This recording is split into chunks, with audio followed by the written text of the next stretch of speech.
Hello students, आपका स्वागत है साइंस जीवी चैनल पे। तो MPMMVSM मतलब महामना Pandit Madan Mohan Malviya Vidya Shakti mission 2025 common entrance test CET 2025 का एग्ज़ाम हो चुका है और अब आप सबको बेसब्री से इंतज़ार है कि एक्सपेक्टेड कट ऑफ क्या रहने वाली है, कौन से एग्ज़ाम की कट ऑफ क्या रहेगी। तो डिटेल में इस वीडियो में बात करेंगे कितने स्टूडेंट्स ने फॉर्म भरा है, कितना कंपटीशन है, क्या लेवल आया है पेपर का और उसके बेस पे कितनी कट ऑफ रह सकती है। तो उसी के बारे में हम डिटेल में बात करेंगे। स्टार्ट करते हैं, तो फटाफट वीडियो लाइक कर दो। तो अब अगर हम स्टार्ट करें, सबसे पहले हम बात करते हैं कि कौन कौन से एग्ज़ाम्स थे और उसमें कितनी सीट्स थी। सबसे पहले अगर उसकी हम बात कर लें तो टोटल जो आज एग्ज़ाम हुआ है CET यानी कॉमन एंट्रेंस टेस्ट में, उसमें एक आपका क्लास 12th के लिए था, ठीक है, जिसे हम कहते हैं CUET। तो क्लास 12th के लिए CUET का एंट्रेंस टेस्ट था और इस CUET में जो सेलेक्ट होने थे वो टोटल 1000 बच्चे सेलेक्ट होने हैं, ठीक है। तो और इन 1000 सीट्स में जो एक्सक्लूसिवली 150 सीट्स हैं, ये 150 सीट्स तो सिर्फ गर्ल्स के लिए हैं, मींस फीमेल कैंडिडेट्स के लिए हैं। इसका ये मतलब नहीं कि जो फीमेल कैंडिडेट सिर्फ 150 सीट के लिए फ़ाइट करेंगी, वो फ़ाइट 1000 के लिए कर सकती हैं, बट 150 सीट्स ऐसी होंगी जिन पे सिर्फ फीमेल ही उन पे एडमिशन्स होंगे। तो जो मेल्स हैं उनके लिए जो बची हुई सीट्स हैं वो हो गई आपकी 850। तो वो 850 सीट्स जो है वो जनरल सभी उस पर कॉम्पिटिशन फ़ाइट करेंगे, मेल फीमेल। और इस तरह से टोटल 1000 सीट्स CUET में है। और इसमें फिर क्वेश्चन आता है रिजर्वेशन का। तो जो एक्चुअल रिजर्वेशन चला आ रहा है गवर्नमेंट नॉर्म्स के अकॉर्डिंग, तो उसके अकॉर्डिंग जो आपका EWS है उसके 10% रिजर्वेशन है, तो उसके 10% स्टूडेंट्स EWS के सेलेक्ट होंगे। फिर उसके बाद आपका OBC का रिजर्वेशन 27% है, तो 27% स्टूडेंट्स OBC से सेलेक्ट होंगे। SC का रिजर्वेशन जो है वो 15% है और ST का रिजर्वेशन 7.5% है। तो उसी के अकॉर्डिंग अगर हम देखें तो लगभग इसमें 1000 में से 100 बच्चे सेलेक्ट होंगे EWS कैटेगरी के अंदर, जो 270 बच्चे हैं वो OBC के अंदर। SC कैंडिडेट 15% मतलब 150 बच्चे यहाँ सेलेक्ट होंगे और 75 बच्चे ST के, ये तो सेलेक्ट होंगे ही होंगे। इन सब के अलावा जो बाकी जो बच गए वो आपके जो जनरल कैटेगरी है वो उनमें से आ जाएंगे, जनरल कैटेगरी के। तो बाकी जो बचे हुए सीट्स हैं और जो आपके बाकी 405 सीट्स बच गई वो उसमें UR के बच्चे सेलेक्ट होंगे। तो ये तो सीट्स वाइज हमने डाटा देख लिया। अब अगर हम देखते हैं कि कितने बच्चों ने फॉर्म फिल किया था CUET का।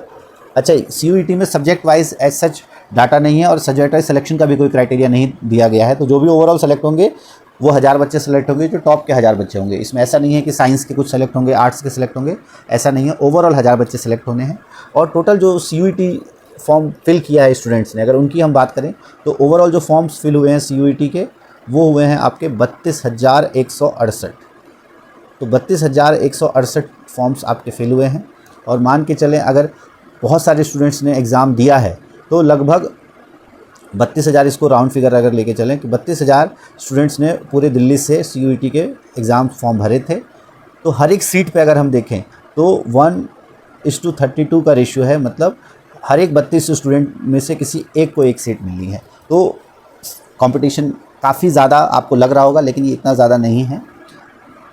तो ये तो हो गया आपका नंबर ऑफ़ सीट्स कितनी है और कितने बच्चे सेलेक्ट होने हैं। अब हम अगर कट ऑफ की बात करें खासकर इसकी, तो सबसे पहले कट ऑफ जानने से पहले आप जान लो पेपर आपका कितने मार्क्स का था। तो टोटल पेपर में आपके अगर हम देखें CUET के पेपर में आपके टोटल 6 सेक्शन थे, 7 सेक्शन थे, जिसमें A या B, ये जो आपका हिंदी या इंग्लिश, इसमें से आपको एक सेक्शन करना था जो कि 30 नंबर का था। फिर आपको सेक्शन C करना था जो 30 नंबर का था GK का, और सेक्शन D 30 नंबर का जो कि आपका मेंटल एबिलिटी। तो ये आपका मेंटल एबिलिटी के 30 क्वेश्चन हो गए, ये आपका GK के 30 क्वेश्चन हो गए, और ये आपका हिंदी या इंग्लिश, और इंग्लिश या हिंदी उनमें से कोई एक आपको करना था। उसके बाद जो आर्ट्स वाले स्टूडेंट्स हैं उनको सेक्शन E करना था, ठीक है, ये आर्ट्स वाले के लिए उनके 30 क्वेश्चंस थे।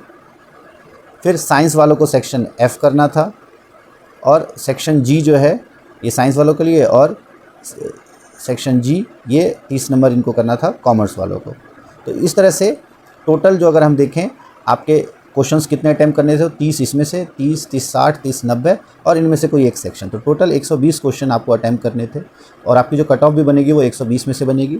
ओवरऑल पेपर का एनालिसिस अगर हम देखें, इसमें खास बात ये देखो कि 90 क्वेश्चंस कॉमन है, सॉरी 90 क्वेश्चंस आपके बिल्कुल कॉमन है सभी स्टूडेंट्स के लिए। तो मेनली जो कट ऑफ डिसाइड होगी वो उन 90 के बेस पे ही होगी। हालांकि 120 क्वेश्चन सबके लिए अलग अलग हैं, जिसमें से 30 क्वेश्चन अलग अलग हैं। तो ओवरऑल अगर हम बात करें नंबर ऑफ़ स्टूडेंट्स को देखते हुए, सीट्स को देखते हुए और इसके पुराने पैटर्न को देखते हुए, तो अगर आप इसमें लगभग 70 से 80 नंबर अगर ले आते हो, ठीक है, 70 से 80 नंबर अगर आपके आ रहे हैं तो आपका सिलेक्शन का चांसेस कंफर्म है। ये कौन सा, ये यूआर कैटेगरी में। अगर आप यूआर कैटेगरी में 80 नंबर के आसपास लेके आप आ रहे हो 120 में से, तो आपका सिलेक्शन होने के चांसेस बहुत ज़्यादा हैं। और अब कैटेगरी वाइज अगर हम बता दें तो ओबीसी की जो कट ऑफ है सीयूईटी के लिए वो काफ़ी कम रहने वाली है। तो ओबीसी की कट ऑफ 60 के आसपास रहेगी, 60 से 65 ओबीसी की कट ऑफ रहने वाली है। जो एससी की कट ऑफ है, क्योंकि एससी का रिजर्वेशन थोड़ा सा ओबीसी से कम होता है, लेकिन दिल्ली में ओबीसी जो है वो सिर्फ दिल्ली वाले माने जाते हैं, इसलिए इनका कट ऑफ ज़्यादा रहता है।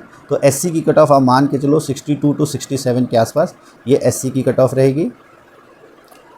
और जो आपकी एसटी की कट ऑफ ये भी आपकी लगभग 65 टू 67 के बीच में, ये एसटी की कट ऑफ और ये यूआर की। और जो ईडब्ल्यूएस है, ईडब्ल्यूएस की कट ऑफ यूआर से थोड़ी कम रहती है, तो उसकी लगभग 70 से 75 के बीच में रहने के चांसेस हैं आपका। तो ये ओवरऑल आपका सीयूईटी का कट ऑफ है। सीयूईटी का कट ऑफ अगर हम ओवरऑल एक देखें तो सीयूईटी में आप कितने नंबर पे बिल्कुल सेफ़ हो सकते हो। तो अगर आपके 75 प्लस नंबर बन रहे हैं 120 में से आउट ऑफ 120, और ये करेक्ट होनी चाहिए, मतलब ये सारे प्लस माइनस करने के बाद अगर आपके 75 बन रहे हैं तो आपके चांसेस अच्छे हैं, ठीक है। तो ये चांसेस आर गुड। तो ये तो था सीयूईटी का। इसके अलावा अगर हम बात करें और कौन से एग्ज़ाम्स हुए हैं, तो इसमें टोटल आपके 11th क्लास के लिए 1200 सीट्स अवेलेबल थी, ठीक है। और ये 1200 सीट्स आपकी अलग अलग स्ट्रीम वाइज अवेलेबल है, जिसमें से साइंस वालों के लिए 600 सीट्स, तो उसमें जेई के 300 सीट्स, नीट के 300 सीट्स, फिर आपका क्लैट के लिए जो आर्ट्स वालों के लिए है उसमें भी 300 सीट्स, और सीए फाउंडेशन के भी 300 सीट्स। अब ये तो हो गए नंबर ऑफ़ सीट्स की।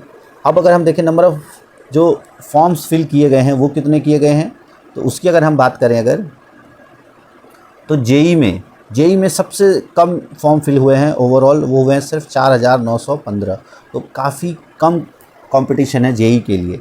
नीट में उससे थोड़ा सा ज़्यादा कंपटीशन है, वो है आपका 5573 स्टूडेंट्स ने इसके फॉर्म फिल किए थे। क्लैट में सबसे ज़्यादा कंपटीशन है 11th क्लास में। क्लैट में जो स्टूडेंट्स ने फॉर्म किए थे वो किए थे 13,427 बच्चों ने, और जो सीए फाउंडेशन का फॉर्म फिल किया था वो किया था 6,095 स्टूडेंट्स ने। तो अब ओवरऑल पेपर का लेवल अगर हम देखें, सबका अलग अलग पेपर आया है। जेई नीट का अलग आया है, क्लैट का अलग आया है, सीए फाउंडेशन का अलग आया है। तो अगर हम बात करें जेई नीट वालों की, मैं एक ओवरऑल कट ऑफ ही बताऊँगा सब में, और कितने मार्क्स आपके आ रहे हैं तो आपका हो जाएगा, बाकी आप डिटेल में उसमें देख लेना। तो जो आपका क्लैट या सीए फाउंडेशन का जो पेपर था, वो पेपर का जो पैटर्न है वो थोड़ा अलग था। अच्छा, ये जो 300 सीट्स हैं इसमें, इनमें से 50 सीट्स रिज़र्व हैं किसके लिए, फीमेल्स के लिए, सभी में, जेई में भी, नीट में भी, क्लैट में भी और सीए फाउंडेशन में भी। तो सभी में 50-50 सीट्स। ओवरऑल 1200 में से 200 सीट्स जो हैं वो रिज़र्व हैं किसके लिए, फीमेल्स कैंडिडेट के लिए, और 1000 सीट्स पे सभी लोग फाइट कर सकते हैं, उसमें मेल और फीमेल दोनों फाइट कर सकते हैं। अब ओवरऑल देखें अगर हम एग्ज़ाम का पैटर्न, तो एग्ज़ाम के पैटर्न के अकॉर्डिंग जेई और नीट इन दोनों का जो क्वेश्चन थे, टोटल 75 क्वेश्चंस थे और 300 मार्क्स का इनका पेपर था, ठीक है। हर एक क्वेश्चन 4 मार्क्स का, -1। और क्लैट और सीए फाउंडेशन इन दोनों का पेपर जो है 120 मार्क्स का है। तो पहले हम बात करते हैं जेई वालों की। तो जेई में कंपटीशन सबसे कम है। तो जेई में अगर आपके 300 में से अगर आपके 150 से ज़्यादा नंबर आ रहे हैं तो आपका सिलेक्शन कंफर्म हो जाएगा। नीट की अगर हम बात करें तो नीट में अगर आप देखें हम, तो नीट के केस में थोड़ा सा कंपटीशन आपको लग रहा होगा कि यहाँ इसके मुकाबले थोड़ा ज़्यादा है, और एक्चुअल में यहाँ ज़्यादा होता है। क्यों? क्योंकि नीट में जो पेपर है वो सिर्फ फिजिक्स, केमिस्ट्री और बायो आता है, जेईई में थोड़ा सा मैथ्स डिफ़िकल्ट आया हुआ है। नीट में बायो आने के कारण जो कट ऑफ है वो थोड़ी सी ज़्यादा जाती है। तो नीट के लिए अगर आपके 160 टू 170 हैं या इससे ज़्यादा हैं तो आपके चांसेस होने के हैं, तो आपके अच्छे चांसेस हैं कि आपका सिलेक्शन हो जाए। क्लैट में अगर हम बात करें तो 120 में से अगर आपके 70 के आसपास आए हैं तो आप मान के चलो कि आपका हो सकता है 70 टू 75 प्लस आपके।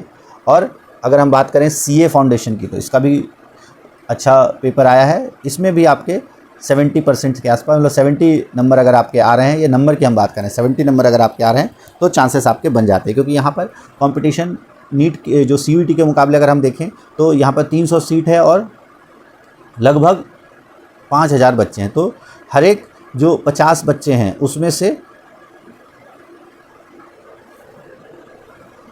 3 का सिलेक्शन हो सकता है, तो ये यहाँ पर है। सिमिलरली इसमें हर एक 56 बच्चों में से 3 का सिलेक्शन हो सकता है, और इसमें हर एक 134 बच्चों में 3 का, और यहाँ पर 60 बच्चों में 3 का, और वहाँ पर आप देख रहे थे 32 बच्चों में 1, यानी वहाँ पर सबसे ज़्यादा अगर ओवरऑल हम देखें सीट्स और कट ऑफ वाइज, यहाँ पे जो रेशियो था सीयूईटी में वो था 1:32 का, और इसमें आपका रेशियो अलग है। तो क्लैट में कंपटीशन कंपैरेटिवली ज़्यादा है एज़ कम्पेयर टू सीयूईटी, तो इसलिए इसकी कट ऑफ थोड़ी सी ज़्यादा रह सकती है। तो ये था हमारा कट ऑफ का एनालिसिस।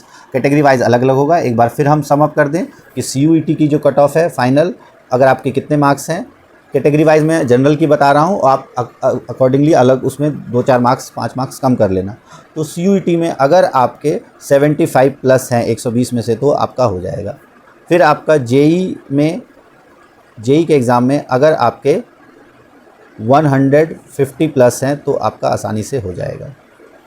नीट में आप 170 के आसपास लेके चलो, क्योंकि नीट का पेपर थोड़ा सा इजी भी था, तो इसमें आपको 170 प्लस हैं तो आपका हो जाएगा। जो आपका क्लैट है इसकी कट ऑफ आमतौर पर सबसे अलग रहने वाली है।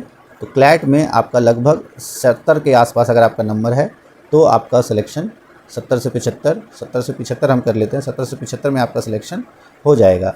और सीए फाउंडेशन में भी लगभग इतनी ही कट ऑफ आपकी रहने वाली है, 70 प्लस हैं आपके, तो चांसेस आपके अच्छे हैं कि आपका हो जाए। तो ये ओवरऑल एनालिसिस थी कट ऑफ की। अब इससे रिलेटेड कोई भी डाउट हो तो आप कमेंट बॉक्स में लिख सकते हो, कोई भी कन्फ्यूज़न हो तो आप कमेंट बॉक्स में लिख सकते हो, और हम इस संडे को एक लाइव क्लास करेंगे। आप सजेशन दे देना कि किस समय वो लाइव क्लास की जाए, ताकि आपके बहुत सारे जो मन में डाउट्स हैं, क्वेश्चंस हैं, उसको हम लाइव क्लास में सॉल्व कर सकें और डिस्कस कर सकें। वो लाइव क्लास की टाइमिंग आमतौर पर शाम की ही होती है, तो आप एक बार कमेंट बॉक्स में लिख देना कि किस टाइम पर आप लाइव क्लास अटेंड कर सकते हो, तो हम एक लाइव सेशन करेंगे और इसमें जितने भी आपके क्वेश्चंस हैं वो हम लेंगे। और आंसर की साइंस की आ चुकी है, जो जेईई वालों की आंसर की साइंस की आ चुकी है। सीयूईटी का जो आंसर की है वो कॉमन पेपर कि हम जल्दी ही लेके आ जाएंगे, और उसके बाद डोमेन स्पेसिफिक आंसर की भी आ जाएगी जल्द ही। और क्लैट और सीए वालों की भी हम कोशिश करेंगे जल्दी से जल्दी आंसर की रिलीज़ करने की। तो फिलहाल के लिए इस वीडियो में इतना ही। वीडियो अच्छी लगे वीडियो को लाइक ज़रूर करें, चैनल को आपने सब्सक्राइब नहीं किया है तो कर लें। जितनी भी इन्फॉर्मेशन इससे रिलेटेड आएंगी कि रिज़ल्ट कब आएगा, क्या आगे आंसर की आएगी, जो भी इन्फॉर्मेशन होगी आपको इस चैनल पर मिलती रहेगी। तो हमारे इस चैनल को फॉलो करते रहें। Thanks for watching science J.